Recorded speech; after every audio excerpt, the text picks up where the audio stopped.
জুলাই বিপ্লবের ঘোষণাপত্র নিয়ে জনগণের প্রত্যাশা জানতে আগামী ৬ থেকে ১১ জানুয়ারি দেশব্যাপী গণসংযোগ সহ বিভিন্ন কর্মসূচির ঘোষণা দিয়েছে বৈষম্য বিরোধী ছাত্র আন্দোলন ও জাতীয় নাগরিক কমিটি।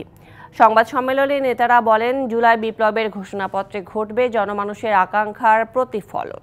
জুলাই বিপ্লবের ঘোষণাপত্র নিয়ে আরও বিস্তারিত জানার চেষ্টা করব। আমাদের সাথে বার্তাকক্ষ থেকে যুক্ত হয়েছেন স্টাফ রিপোর্টার রাকিব হোসেন। জুলাই বিপ্লবের ঘোষণাপত্রে জনমানুষের আকাঙ্ক্ষার প্রতিফলন ঘটার যে প্রত্যাশা করা হচ্ছে, তার বাস্তবতা আসলে কতটুকু রাকিব জানাবেন? বৈষম্য বিরোধী ছাত্র আন্দোলন কিন্তু সেই আন্দোলনের শুরু থেকেই কিন্তু তাদের বিভিন্ন দাবি দেওয়া, দেশের বিভিন্ন দাবি দেওয়া নিয়েই কিন্তু তারা আন্দোলনে নেমেছেন। সরকার পতনের পর কিন্তু নানা বিষয় তারা তুলে ধরেছেন। তো সরকার পতনের পর, শেখ হাসিনা পতনের পর কিন্তু যখন একটা নতুন সরকার গঠন হয়, অন্তর্বর্তীকালীন সরকার, এই সরকার গঠন হওয়ার পর কিন্তু সরকারের পক্ষ থেকে কোনো ধরনের ঘোষণাপত্র জানানো হয়নি। এর পরিপ্রেক্ষিতে কিন্তু বৈষম্য বিরোধী ছাত্র আন্দোলন এবং নাগরিক কমিটি কিন্তু ঘোষণা করার বিষয়টি জানায় এবং এই ঘোষণাপত্র ঘোষণা করার জন্য গত বছরের 31শে ডিসেম্বর কিন্তু তারা কেন্দ্রীয় শহীদ মিনারে ছাত্র জনতা সহ সবাই একত্রিত হয়।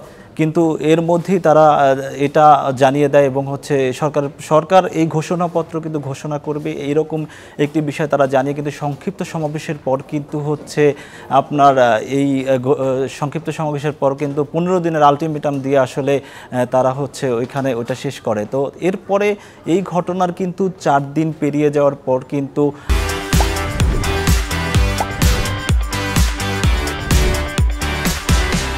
আজকে বৈষম্য বিরোধী ছাত্র আন্দোলন এবং নাগরিক কমিটি তারা একটি সংবাদ সম্মেলন ডাকেন এবং তারা সংবাদ সম্মেলনে আমাদের যেটা জানিয়েছেন যে জনগণের ঘোষণাপত্রের বিষয়ে দৃশ্যমান কোনো পদক্ষেপ সরকারের পক্ষ থেকে নেওয়া হয়নি এবং সেটা তারা দেখেননি।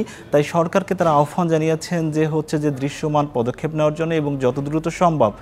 তো একটা বিষয় একটু জানিয়ে রাখি যে এখান থেকে তারা কিন্তু নতুন কর্মসূচির ঘোষণা দিয়েছেন।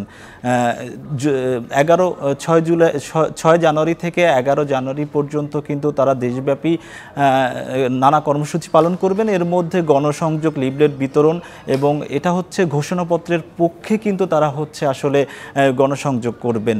তো এই ঘোষণাপত্রের ভিতরে কিন্তু বেশ কিছু বিষয় তারা উল্লেখ করেছেন। আনুষ্ঠানিকভাবে তারা এখন পর্যন্ত জানাননি, তবে আমরা যতটুকু জানতে পেরেছি যে ঘোষণাপত্রের ভিতরে 24শে গণঅভ্যুত্থানে নির্বিচারে গুলি ঘটনায় যারা জড়িত তাদের বিচারের আওতায় আনার পাশাপাশি এর আগে বিগত 3টি বিতর্কিত নির্বাচনের ঘটনায় যারা জড়িত তাদেরও বিচারের মুখোমুখি করার এবং বিচারের আওতায় আনার কিন্তু এখানে তারা এই বিষয়গুলো ঘোষণাপত্রে রাখবেন। এবং আরেকটা বিষয়, সবচেয়ে বড় বিষয় সেটা জনগণের আশা আকাঙ্ক্ষা, জনগণ যে দাবিগুলো, জনগণের অধিকার প্রতিষ্ঠার জন্য যেসব দাবিগুলো দরকার সেগুলো প্রতিষ্ঠার জন্য যা যা দরকার সেই বিষয়গুলো কিন্তু তারা ঘোষণাপত্রে প্রস্তুত করতেছেন। বাস্তবায়ন ঘটুক এই প্রত্যাশা আমাদেরও। অসংখ্য ধন্যবাদ রাকিব আপনাকে যুক্ত হবার জন্য বার্তা কক্ষ থেকে।